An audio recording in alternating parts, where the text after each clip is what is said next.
소가 된 게으름뱅이. 옛날 한 마을에 겨울백이라는 사람이 살았어요. 이 겨울백이 얼마나 게으른지 동네 사람들조차 혀를 내두를 정도였답니다. 일하기 싫다. 지금도 안 하고 있지만 더 격렬히 안 하고 싶어. 툇마루에서 뒹굴거리던 겨울백의 배에서 꼬르륵 소리가 천둥처럼 들렸어요. 아이고, 배고프다. 맛있는 밥도 먹고 멋진 옷도 사고 싶은데 돈이 없네, 돈이. 일 안 하고 맛난 밥 먹을 방법 어디 없나? 겨울백이 머리를 굴리고 있는데 집 안으로 겨울백의 아내가 들어왔어요. 겨울백의 아내는 농사일도 하지 않고 뒹굴거리는 겨울백을 보며 화가 나 소리쳤어요. 또 뒹굴거리고 있어요? 아유, 그만 좀 뒹굴거리고 밖에 나가 일 좀 해요. 당신 때문에 내가 못 살아요. 겨울백의 아내가 화를 내자 겨울백은 어쩔 수 없이 집 밖으로 나왔답니다. 집 밖으로 나온 겨울백은 농사일을 하지 않고 집 주위를 서성이며 놀 궁리만 했어요. 그러다 좋은 생각이 번뜩 난 겨울백은 다시 집 안으로 들어가 아내에게 이야기했답니다. 내 강원도 산골에 가서 소 한 마리로 밭도 갈고 논도 갈 테니 명배 2필과 돈 단량만 주오. 내가 엄청난 돈을 벌어서 오리다. 맨날 놀기만 하던 겨울백이 돈을 벌어온다고 하자 겨울백의 아내는 겨울백을 의심하며 말했어요. 진짜로 배 2필이랑 돈 단량만 있으면 소도 사고 돈도 벌어올 수 있는 거예요? 겨울백이 당당하게 고개를 끄덕이자 겨울백의 아내는 겨울백에게 배 2필과 돈 단량을 건네주었답니다. 이렇게 겨울백은 집을 나서게 되었어요. 겨울백이 동네를 천천히 둘러보고 있는데 그 주위에 못 보던 집이 떡하니 있는 것을 발견했답니다. 겨울백은 새로운 집이 궁금해 집 밖에서 기웃기웃 거렸어요.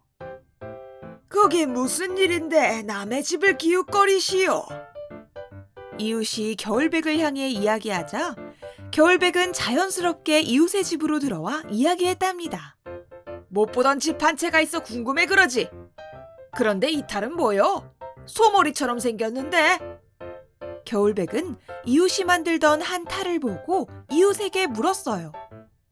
이웃은 탈을 매만지며 겨울백에게 답했어요. 소대가리 맞소. 궁금한가 본데 한번 써볼라우. 이웃이 겨울백에게 탈을 건네자 겨울백은 신나 소머리 탈을 썼어요. 그런데 이게 무슨 일일까요? 겨울백이 소머리 탈을 쓰자 겨울백은 소로 바뀌어 버렸어요. 아니, 이게 뭐요? 살려주시오! 겨울백은 살려달라고 한참을 소리 질렀지만 음메하는 소의 소리밖에 들리지 않았어요. 이웃은 소로 변한 겨울백을 데리고 소를 사고 파는 시장에 갔답니다.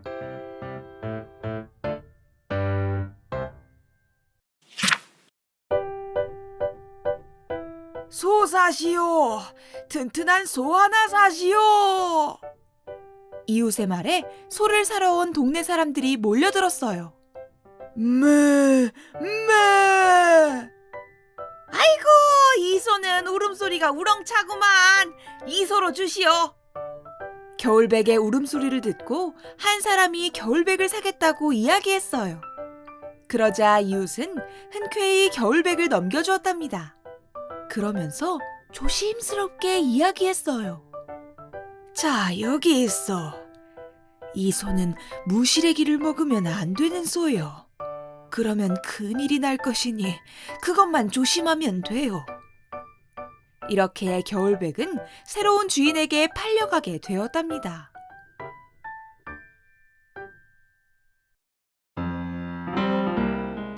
새로운 주인에게 팔려간 겨울백은 쉴 수가 없었어요.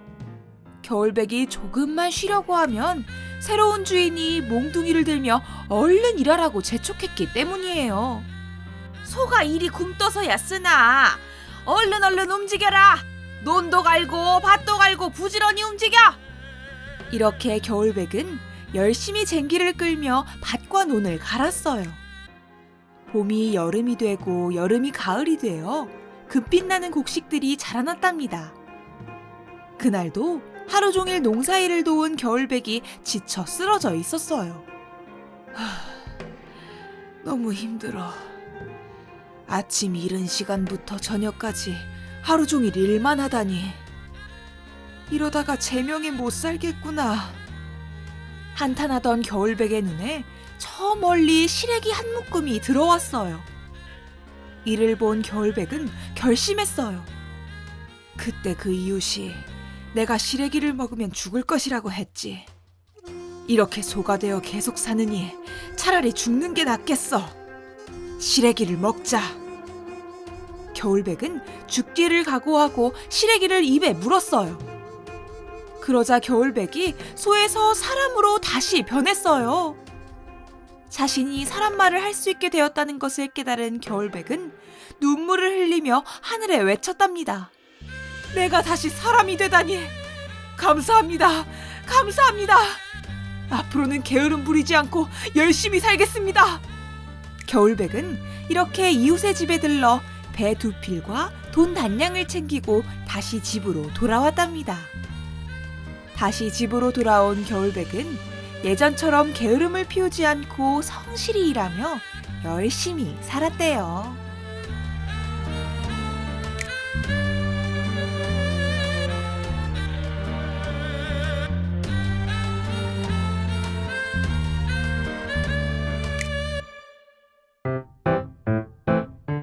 거짓말로 대감 사위 되기. 옛날에 욕심 많은 대감이 살고 있었어요. 대감은 높은 벼슬을 하고 많은 돈도 가지고 있었지만 자신이 가지고 있는 것에 만족하지 못했답니다. 아직도 부족해. 더 많은 돈을 얻을 수 있는 방법이 없으려나? 한참을 고민하던 대감은 갑자기 좋은 생각이 난 듯 눈을 반짝 떴어요. 그래, 이 좋은 생각을 이제야 하다니. 거짓말을 하는 사람에게 내 딸을 시집 보낸다고 한 다음에 그놈들이 뭐라고 말해도 거짓말이 아니라고 하면 되지. 그놈들이 거짓말을 할 때마다 잠가비로 돈을 얻으면 더 큰 부자가 될 수 있겠어. 이에 대감은 바로 자신의 딸을 얻기 위한 거짓말 대회를 열었어요. 사람들은 대감님의 사위가 될 수 있다는 생각에 너도 나도 할 것 없이 거짓말 대회에 참여했답니다. 사람들이 바글바글 하구만. 자네도 거짓말 대회에 참가하는가? 당연하지. 내가 바로 대감님의 사위가 될 것이니 두고 보라고. 하지만 마을 사람들의 생각과 달리 거짓말 대회 승자는 나타나지 않았어요. 마을 사람들이 이야기를 할 때마다 대감은 고개를 절레절레 저으며 그것은 다 거짓말이 아니다 라고 외쳤기 때문이에요. 그렇게 수십 명, 수백 명의 사람들이 대감집에 들어갔다 나오고 대감의 호주머니에만 돈이 가득해졌답니다.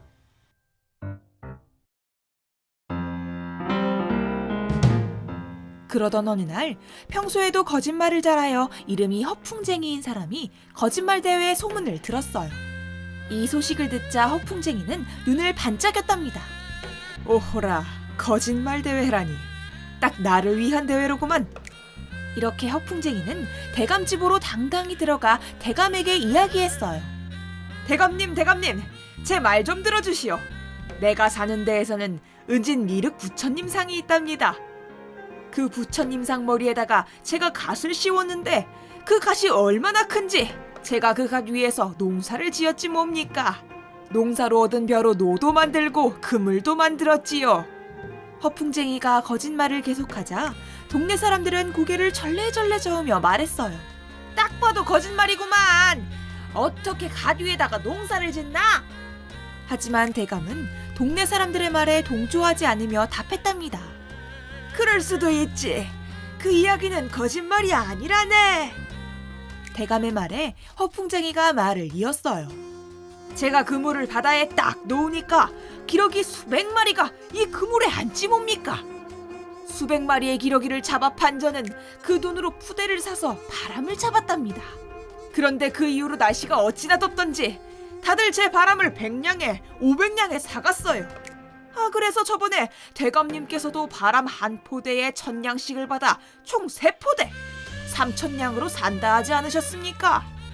저는 이번에 그때 못 받은 돈 3,000냥을 받으러 왔습니다. 허풍쟁이의 말에 대감은 아무 말도 할 수 없었어요. 허풍쟁이의 말을 거짓말이라고 이야기하자니 딸과 허풍쟁이를 혼인시켜야 하고, 허풍쟁이의 말이 진실이라고 이야기하면 돈 3,000냥을 줘야 했기 때문이에요. 한참을 고민하던 대감은 조심스럽게 입을 열었답니다. 자네 말이 거짓말이네. 이렇게 허풍쟁이는 대감의 딸과 혼인해 행복하게 잘 살았답니다.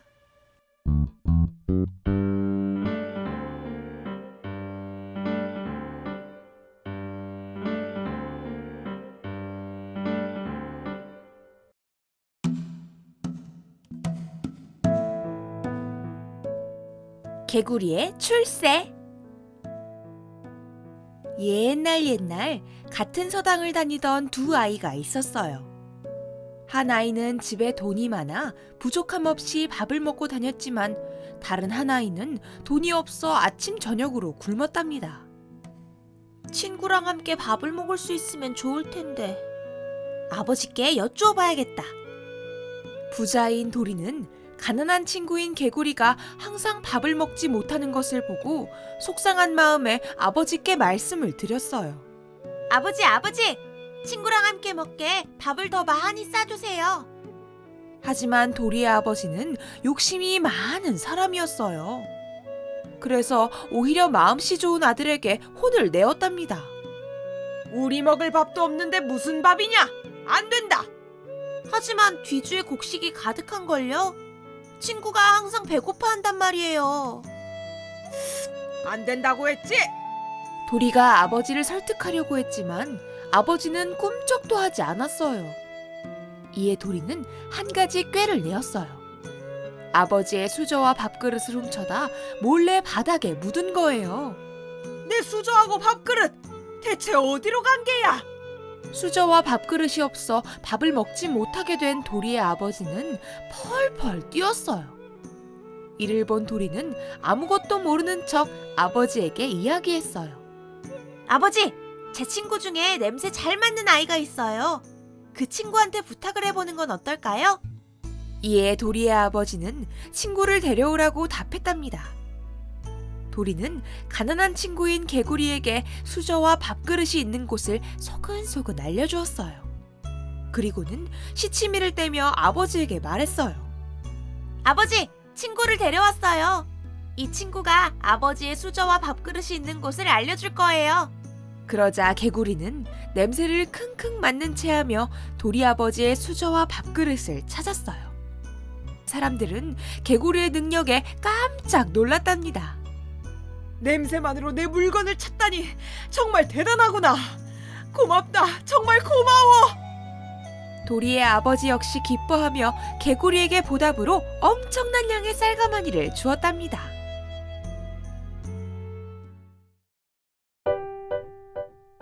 개구리가 냄새로 수저와 밥그릇을 찾았다는 소문은 점차 널리 퍼졌어요. 이에 왕은 개구리를 불러 아이의 능력을 시험해 보기로 했답니다.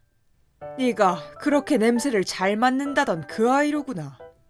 내 너에게 한 가지 시험을 하겠다. 냄새로 어떠한 일이 일어나는지 맞추어 보거라. 왕은 그렇게 말하곤 개구리의 앞에 돌 하나를 내려놓았어요. 하지만 개구리는 아무것도 알 수 없었어요. 이에 개구리는 친구인 도리 때문에 자신이 죽게 생겼다며 한탄했답니다. 에휴, 도리 때문에 개구리가 죽는구나. 그런데 개구리의 한탄을 들은 왕이 깜짝 놀랐어요. 사실 그 돌 안에는 진짜 개구리가 들어있었기 때문이에요. 이에 놀란 왕은 개구리를 칭찬하며 이야기했어요. 대단하구나. 이런 능력은 처음 본다. 개구리의 능력을 확인한 왕은 개구리에게 중국으로 가 옥새를 찾을 것을 명령했어요.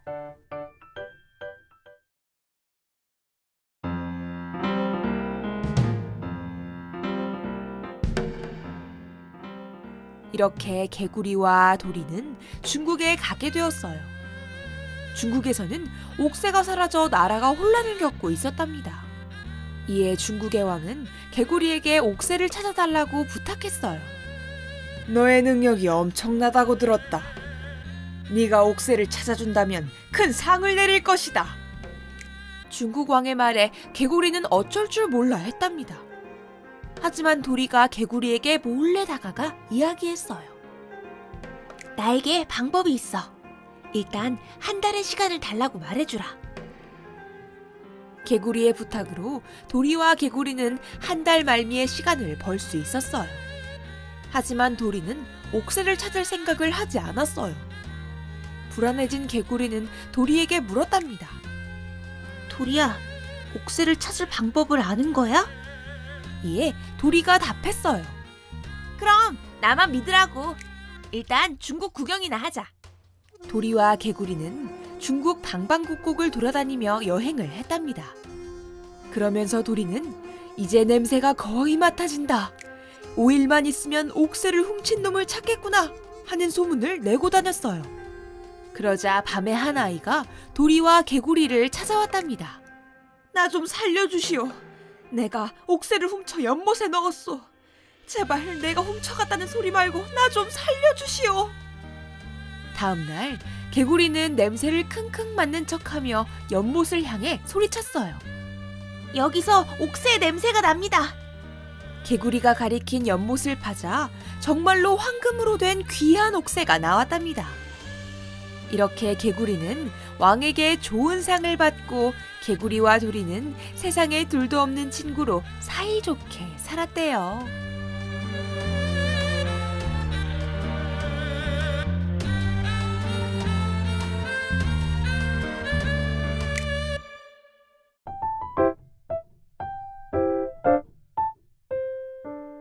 개와 고양이의 사이가 나빠진 이유. 옛날 한 집에 개와 고양이가 살았어요. 그런데 어느 날 찍찍거리는 한 마리의 쥐가 나타나 개와 고양이가 살고 있는 집에 몰래 들어왔어요. 찌직! 뭐 가져갈 만한 예쁜 게 없나? 집을 몰래 둘러보며 물건을 살펴보던 쥐는 반짝거리는 보물을 훔쳐 달아났답니다. 이 사실을 알게 된 주인은 놀라며 어쩔 줄 몰라 했어요. 에구머니나, 내 보물이 어디 갔어? 개와 고양이는 슬퍼하는 주인을 보며 함께 슬퍼했어요. 주인이 저렇게 슬퍼하는 모습은 처음 봐. 보물이 엄청 중요한 건가 봐. 개의 말에 고양이는 한 가지 제안을 했답니다. 너나 나나 이 집에서 맛있는 밥을 얻어먹으며 사는데 가만히 있을 수 없지. 우리가 그 보물을 찾아오자. 좋은 생각이야. 이렇게 고양이와 개는 쥐나라를 가기 위해 짐을 꾸렸답니다.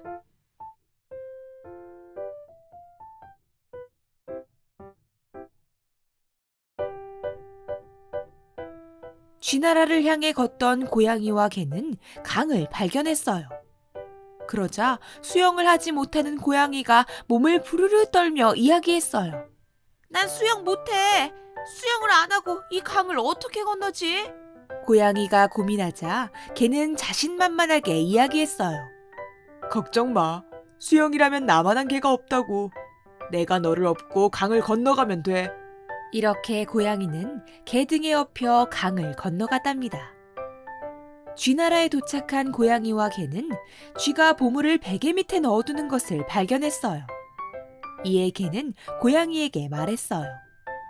고양아, 너가 저 베개 밑에 있는 보물을 가져와라. 내가 망을 볼게. 고양이는 살금살금 자는 쥐에게 다가가 몰래 보물을 꺼냈답니다. 보물을 입에 문 고양이는 신나서 개와 함께 쥐나라에서 나올 수 있었어요.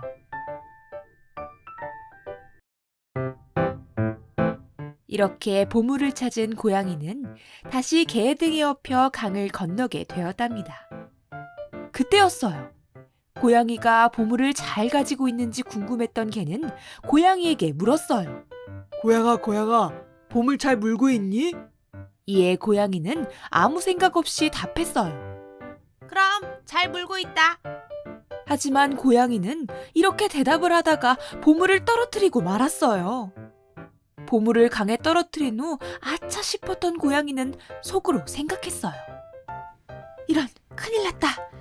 보물을 떨어뜨렸으니 어찌하면 좋지? 여기서 개한테 보물을 떨어뜨렸다고 말하면 개가 날 강에 떨어뜨릴 텐데. 일단 보물을 계속 물고 있는 척 해야겠다. 고양아, 보물을 잘 물고 있는 거 맞지? 그럼 넌 걱정하지 말고 강이나 잘 건너렴. 이렇게 고양이는 개가 강을 다 건널 때까지 계속 보물을 가지고 있는 척 했답니다. 하지만 강을 다 건너 고양이를 내려놓은 개는 보물이 어디에도 없다는 사실을 알게 되었어요. 고양아, 보물은 어디 있는 거니? 이에 고양이는 답했답니다. 물에 빠뜨렸다. 보물은 없어. 그때부터였어요. 고양이와 개의 사이가 나빠진 게 말이에요.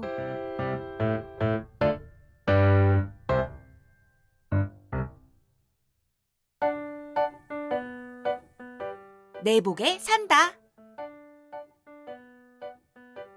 옛날 어느 부잣집에 딸 셋이 있었어요. 하루는 아버지가 세 딸을 불러 모으고는 뒷짐을 지며 물어보았답니다. 너희는 누구 덕에 그리 잘 먹고 잘 사느냐? 아버지의 물음에 첫째 딸이 이야기했어요. 제가 잘 먹고 잘 사는 건 바로 아버지 덕이지요. 그러자 둘째 딸도 고개를 끄덕였어요. 맞아요. 다 아버지 덕이랍니다. 첫째 딸과 둘째 딸의 대답에 아버지는 흐뭇하게 미소 지었어요. 그리고는 셋째 딸에게도 다시 물어보았답니다.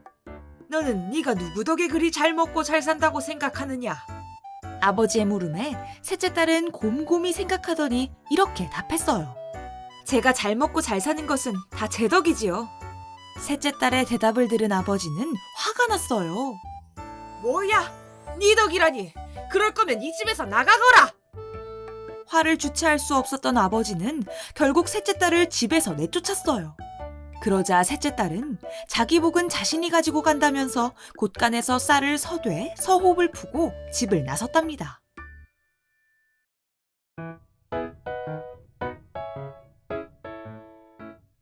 이렇게 집에서 나온 셋째 딸은 숫장소와 결혼해 산골에서 오손도손 살고 있었어요. 어느 날 셋째 딸은 집에서 가지고 온 쌀로 밥을 지어 시어머니께 밥을 차려드리고 그 밥을 이고서 숯을 굽는 곳으로 갔답니다. 숯을 굽는 곳에 도착한 셋째 딸은 깜짝 놀라 소리쳤어요. 아니, 이건 금덩이잖아. 돌인 줄로만 알았던 것이 바로 금덩이라는 걸 알게 된 거예요. 이에 셋째 딸은 곧바로 숯장수에게 가 이야기했어요. 내일부터는 숯을 굽지 말고 이 돌을 파세요. 돌을 판다고 사람들이 아무리 놀려도 꼭 참으시고 어떤 노인이 이 돌을 사러 오면 꼭 제값을 받고 팔아야 해요. 셋째 딸의 당부에 숫장수는 돌을 가지고 장터로 나갔어요. 돌을 판다고 하자 많은 사람들이 숫장수를 놀리며 발로 돌을 툭툭 쳤답니다. 하지만 숫장수는 셋째 딸의 말을 떠올리며 꾹 참았어요. 그렇게 저녁이 되자 한 노인이 나타났어요. 이 돌덩이를 사려 하는데 얼마를 주면 되는가? 노인이 돌덩이를 모두 사가자 숫장수는 큰 부자가 되었답니다.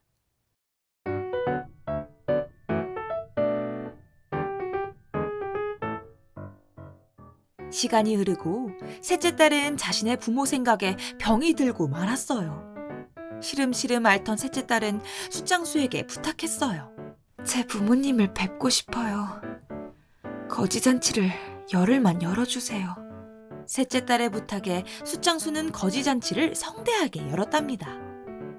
셋째 딸은 하인을 시켜 대문을 여닫을 때마다 자신의 이름인 옥점아라는 소리가 나도록 만들었어요. 그렇게 거지잔치를 한 지 열흘째가 되던 날, 어떤 거지 부부가 문이 여닫는 소리를 들으면서 울고 있었답니다. 하인이 이 사실을 셋째 딸에게 말하자 셋째 딸은 그 거지 부부가 자신의 부모님이라는 사실을 알아차리고 달려나갔어요. 이렇게 부모님과 재회한 셋째 딸은 부모님을 모시고 잘 살았답니다.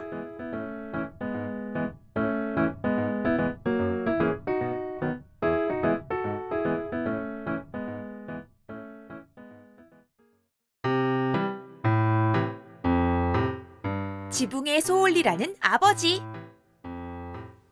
옛날 한 마을에 어렸을 때부터 함께 지낸 두 친구가 살았어요.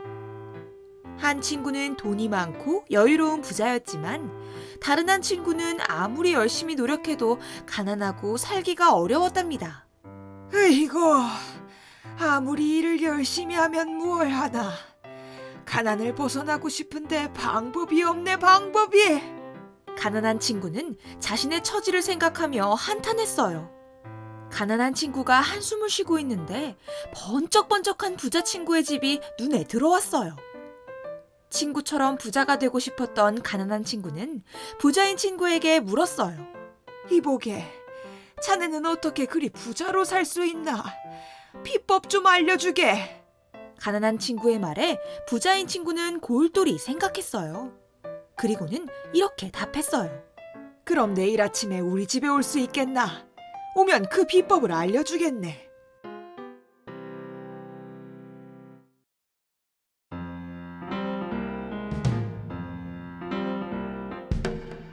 하루가 지나고 해가 뜨자 가난한 친구는 약속대로 부자인 친구의 집에 갔답니다. 가난한 친구가 오자 부자인 친구는 이야기했어요. 자네 왔구만. 내가 오늘 일하는 것을 잘 지켜보시게. 그리고는 집안에 있는 아들을 불러 이야기했답니다.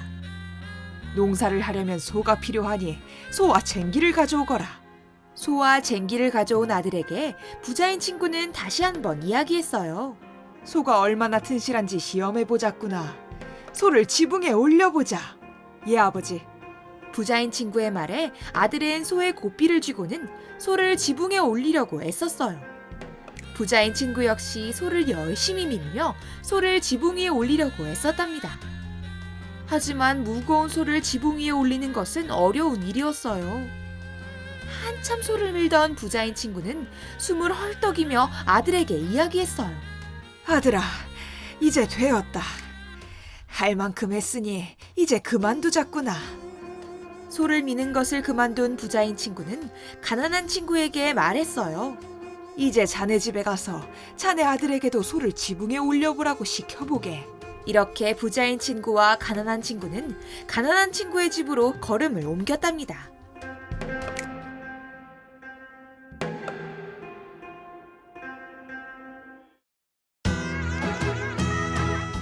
아들아, 농사를 지어야 하니 소와 쟁기를 가져오거라. 가난한 친구가 자신의 아들에게 이야기하자 가난한 친구의 아들이 집 밖으로 나와 짜증 섞인 말투로 이야기했어요. 아버지, 무슨 동지섣달에 소와 쟁기를 가져오라고 그러십니까? 꽝꽝 얼어서 요즘 날씨에는 농사도 못 짓습니다. 아들의 핀잔에 가난한 친구는 한숨을 쉬었답니다. 이를 본 부자인 친구가 가난한 친구에게 말했어요. 잘 살려면 자식이 부모님 말씀을 잘 듣고 가족이 화합해야 하는데 자네는 어렵겠구만. 부자인 친구는 혀를 끌끌 차며 자신의 집으로 다시 돌아갔답니다.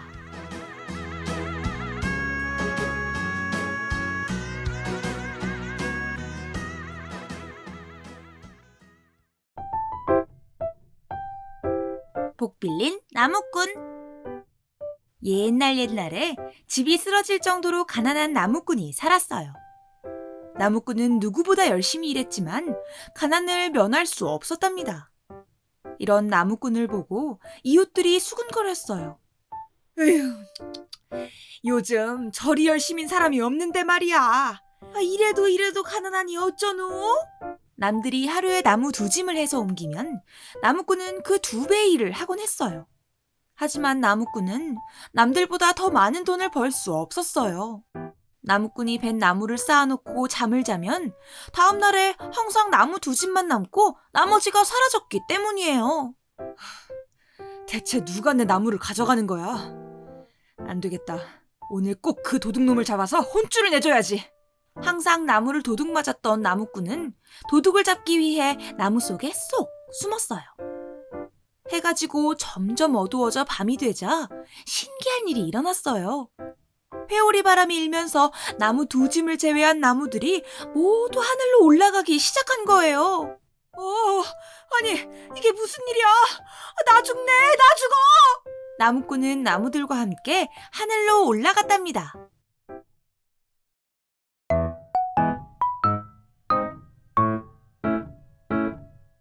하늘에 도착한 나무꾼은 깜짝 놀라 주위를 두리번거렸어요.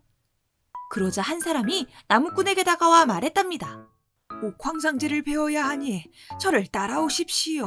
나무꾼은 그 사람을 따라갔어요. 그러자 어디선가 큰 소리가 들려왔어요. 네가 그 성실한 나무꾼이로구나. 옥황상제의 목소리가 들리자 나무꾼은 엎드리며 말했답니다. 예, 제가 맞습니다. 옥황상제는 나무꾼의 복에 대해 이야기했어요. 원래 너의 복은 딱 하루에 나무 2장의 복만을 타고났다. 태어날 때부터 적은 복을 가지고 태어난 것이지. 옥황상제의 말에 나무꾼은 놀랐어요. 예? 정해진 복이 있단 말입니까? 그럼 저는 평생 가난하게 살아야 하는 겁니까? 나무꾼은 자신의 복이 적다는 사실에 놀라 슬퍼했어요. 하지만 옥황상제는 흐뭇하게 웃으며 나무꾼에게 말했어요. 걱정 말거라. 원래 정해진 너의 복은 매우 적다. 허나 네가 성실하게 일하는 모습을 보니 너에게 상을 내리고 싶구나. 여기 아직 태어나지 않는 아이가 있다. 이 아이의 복이 아주 넘쳐나지. 이 아이가 태어날 때까지 네가 이 복을 잠시 빌리거라. 그리고 3년 뒤 이 복의 주인인 정수래에게 복을 전해주거라. 복을 빌린 나무꾼은 땅으로 내려와 다시 열심히 일하기 시작했어요. 나무가 한 짐, 2짐이 쌓이고 더 열심히 일하자 나무꾼은 곧 부자가 되었답니다.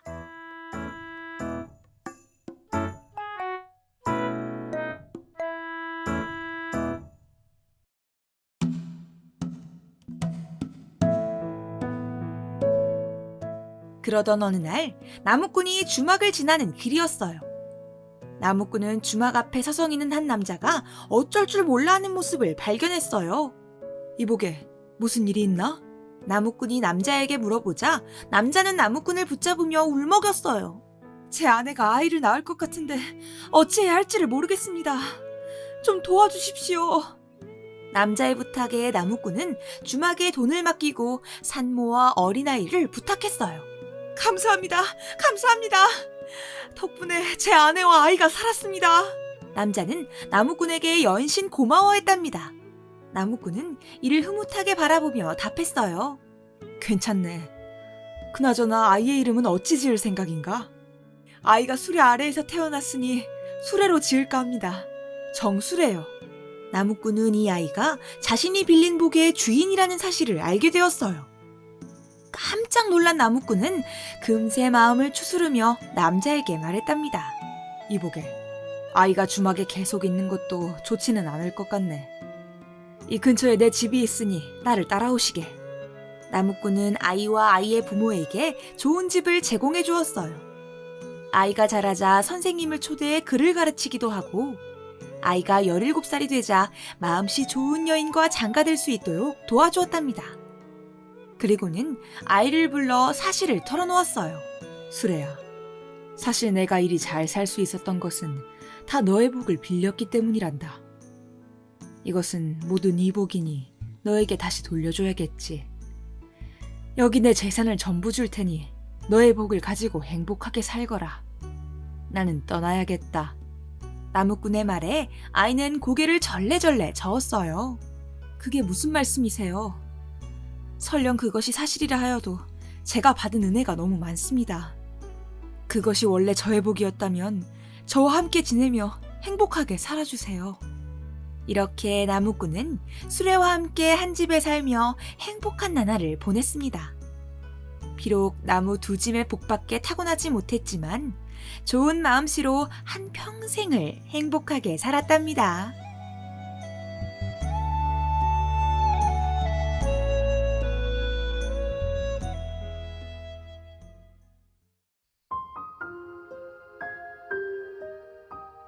호랑이가 된 효자. 옛날 어느 마을에 황팔도라는 사람이 살았어요. 황팔도와 황팔도의 부인, 황팔도의 어머니는 이렇게 한 집에서 화목하게 지냈답니다. 그러던 어느 날 황팔도의 어머니가 병에 걸렸어요. 이건 내가 고칠 수 없는 병이네. 미안하네. 황팔도가 좋다는 약을 온갖 곳에서 구하고 용하다는 의원에게도 찾아가 봤지만 어머니의 병을 고칠 수 없었답니다. 의원님, 정말 어머니의 병을 고칠 방법이 없는 겁니까? 제가 무엇이든 할 테니 제발 어머니 병만 고쳐주십시오. 황팔도가 간절하게 부탁하자 의원은 고민에 빠졌어요.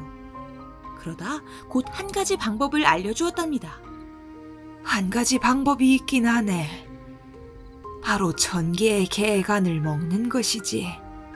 허나 그것이 보통 힘든 일이 아니니 그만 마음의 준비를 하는 게 나을 듯하네. 의원의 말에 황팔도는 절망했어요. 하지만 황팔도는 포기하지 않았어요. 매일 아침 산으로 가 산신령께 기도하며 어머니의 병이 낫기를 바랬답니다. 산신령님, 산신령님, 제발 저희 어머니를 살릴 수 있게 해주십시오. 부탁드립니다. 열심히 기도하는 황팔도를 지켜보던 산신령이 모습을 드러내며 이야기했어요. 너의 뜻이 이리 간절하니 한 가지 방법을 알려주겠다. 산신령은 황팔도에게 어머니를 살릴 방법을 알려주며 절대 하면 안 될 금기사항도 함께 이야기했어요. 일단 아무절에 가서 절 처막 끝에 있는 책 한 권을 가져오거라. 그곳에는 네가 사람에서 호랑이로 변할 수 있는 주문과 호랑이에서 사람으로 변신할 수 있는 주문이 적혀 있을 것이다. 이를 통해 호랑이로 변신한 다음 개간을 꺼내 1000개를 어머니께 드리면 어머니가 살 수 있을 것이다. 다만 책이 사라지면 변신이 불가능하니 조심해야 한다. 산신령은 황팔도에게 말을 전한 뒤 호련히 사라졌답니다.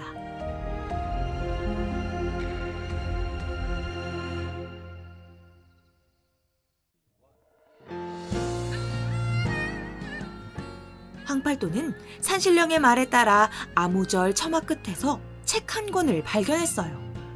이를 발견한 황팔도는 어머니를 살릴 수 있다는 생각에 안도하며 기쁘게 웃었답니다. 이제 어머니를 살릴 수 있어. 황팔도는 그 이후로 매일 저녁 호랑이로 변신했어요. 그리고는 동네와 이웃 동네의 온갖 개들을 잡아 자신의 문 앞에 놓았답니다. 다음 날 아침 문 앞에 죽은 개를 확인한 황팔도의 아내는 깜짝 놀라 소리쳤어요. 아이고, 이게 뭐야? 누가 죽은 개를 이렇게... 이게 무슨 일이야? 황팔도의 아내가 질색하자 황팔도는 짐짓 모른 채를 하며 이야기했어요. 마침 개의 간을 1000개 드시면 어머니의 병이 나을 수 있다고 하는데 이리 죽은 개가 있으니 횡재 아니오. 얼른 개의 간으로 어머니의 병을 치료해봅시다. 황팔도의 아내는 마음이 찝찝했지만 개의 간으로 어머니의 약을 만들었어요. 이렇게 몇 달이 지나고 황팔도의 어머니는 개의 간 999개를 먹었어요. 황팔도는 마지막 사냥을 가기 위해 둔갑술책의 주문을 외쳤답니다. 하지만 그 장면을 황팔도의 아내가 몰래 보고야 말았어요. 말도 안 돼. 사람이 호랑이로 변하다니. 호랑이로 변한 황팔도가 집을 떠나자 황팔도의 아내는 둔갑술책을 보며 공포에 질렸답니다. 둔갑술책으로 남편이 호랑이가 되다니. 책을 불태워 없애버려야겠어. 황팔도의 아내는 곧장 둔갑술책을 불태웠어요. 그날 저녁 집에 돌아온 황팔도는 둔갑술책이 없다는 사실을 알게 되었답니다. 내 둔갑술책이 어디 간 거야? 내 책! 내 책! 황팔도는 애타게 소리쳤지만 어흥 하는 호랑이의 소리만 들릴 뿐이었어요.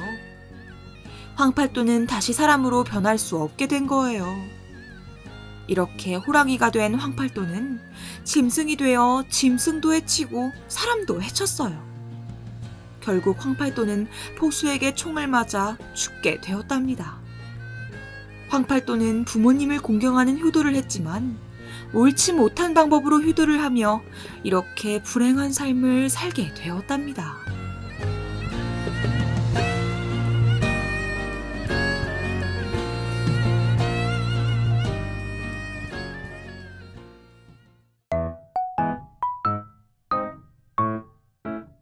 효성이 지극한 동생. 옛날 두 형제가 살았어요. 형은 재산이 많아 잘 살았지만 동생은 돈이 없어 밥도 잘 먹지 못했답니다. 그러던 중 두 형제 아버지의 제사가 있는 날이었어요. 아이고, 비가 한 바가지네. 이래서야 형님네 갈 수 있겠어요? 비가 하루 종일 쏟아지는 바람에 강에 물이 불었어요. 이 때문에 동생은 제사를 지내는 형님 집으로 갈 수 없었답니다. 어쩔 수 없이 다시 집에 돌아온 동생은 아내에게 이야기했어요. 우리도 제사를 지내봅시다. 하지만 동생의 아내는 한숨을 쉬며 답했어요. 우리 집에 뭐가 있다고 그래요. 제사상 차릴 것은커녕 우리 먹을 반찬도 없는걸요. 그러자 동생은 아내에게 이야기했답니다. 쌀은 없어도 보리쌀 한 되가 있지 않습니까? 그 보리쌀로 아버지 제사도 지내고 우리도 오랜만에 밥 먹어요. 이에 아내는 고개를 끄덕였어요. 그래요. 그럼 제가 보리쌀을 가져올게요. 이렇게 동생과 아내는 보리쌀로 아버지의 제사를 지내고 제사를 지낸 보리쌀로 허기도 채웠답니다. 그렇게 밤이 되고 동생과 동생의 아내가 잠이 들자 꿈에 아버지가 나왔어요. 아버지는 동생과 동생의 아내의 손을 꼭 쥐며 고마워했어요. 제사를 지내주어 고맙구나. 덕분에 밥 잘 먹었다. 네 형이 제사를 안 지내는 통에 굶을 뻔했는데 덕분에 호의호식했구나. 아침이 되자 동생은 아내와 함께 형의 집으로 향했어요. 동생이 형네 집에 도착하자 형이 동생을 불렀어요. 어제 강에 물이 불어 못 온 게냐? 형의 말에 동생은 웃으며 답했답니다. 예, 비가 너무 많이 와서요. 그래서 어제 집에서 조촐하게 제사를 지냈습니다. 동생의 말에 형과 형수는 부끄러워하며 이야기했어요. 사실은 어제 깜빡하고 잠이 드는 바람에 제사를 못 지냈다. 그랬더니 아버지께서 꿈에 나오셔서 혼을 내시지 뭐냐. 너라도 아버지께 제사를 지냈다니 다행이구나. 형의 말에 동생은 놀라며 물었어요. 형님도 꿈에 아버지가 나오셨습니까? 뭐라고 말씀하시던가요? 동생의 물음에 형은 머쓱해하며 꿈의 내용을 설명했어요. 아버지가 나오셔서는 이 고얀 놈들! 네 동생이 제사를 지내줘 다행이지 너희들이 제사를 안 지내 한참 배고플 뻔했다. 동생이 제사를 대신해 주었으니 논 서른 맞이기를 동생에게 꼭 주거라 라고 말씀하셨다. 그러면서 형은 동생에게 땅을 건네주었답니다. 아버지 말씀대로 이 땅은 이제 너의 것이다. 논 서른 맞이기를 가지거라. 이렇게 동생은 보리밥으로 제사를 지내고 형에게 논 서른 맞이기를 얻었어요. 동생은 형에게 얻은 논 서른 맞이기로 부지런히 살아 행복하게 살았답니다.